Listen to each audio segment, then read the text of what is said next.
Anytime we want to, when we quote Elon Musk and Bill Gates and the rest of them, the excuse that people in the industrial age use is that, but that is America. So I like to use things that are happening here that are relatable so that you can't argue anymore. I recently hired for a video editor, and it was supposed to be like a small advert just to get a couple of people applying. I ended up getting so many applications. And the interesting thing in the application was there was no requirement for whether HND, MSc, BSc. I just made it very clear. The requirement for this job is that you are able to do video editing. These are links to full-length videos that are recorded. Together, they make up to about 3 hours. I want you to make me 2 clips that are no longer than 90 seconds each. So what it means is, go to my social media, you know the kind of work that I do, use the clips, create something. The criteria for selecting will be based on the work. What's based on the work? Don't tell me you studied graphic design in school. I don't care what you studied in school. What the economy we are going into now is a results-based economy. The industrial age economy is an effort-based economy. If you can show that you put in effort, for example, you clocked in, you came to work and you marked attendance, they will pay you salary. That's effort. Now they are paying for results. I don't care whether you came to work or you came to work or you didn't come to work. I don't care whether you were working in Lagos or you were working in Kafanchan. What I want is the results. So you are seeing companies in America hiring remote workers because they don't care where you are. Just give us results. Just deliver. You are giving results. That's all. And you see the handicap in our system because we are a society that prides a lot on titles. So you see somebody, the person will come and say, I'm Professor this, I'm Doctor this. And what I always ask is, if you use the metric of measurement in this age, which is results, if you look at our academic institutions and the body of work and say, okay, if you are primarily supposed to be research institutions, and the job of research is to gain insight and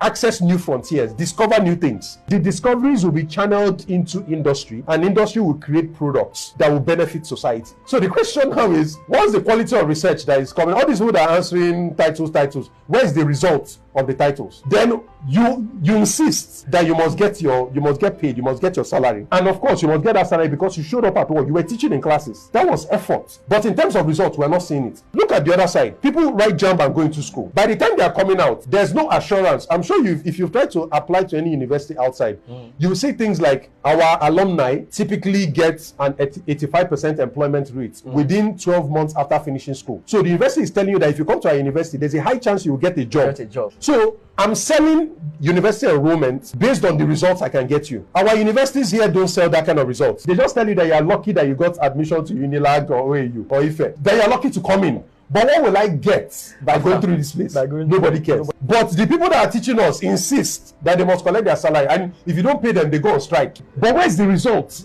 You see what's going on here? So that's true. So anybody who doesn't realize that we are on shaky ground now is totally going to lose it, because the economy we are going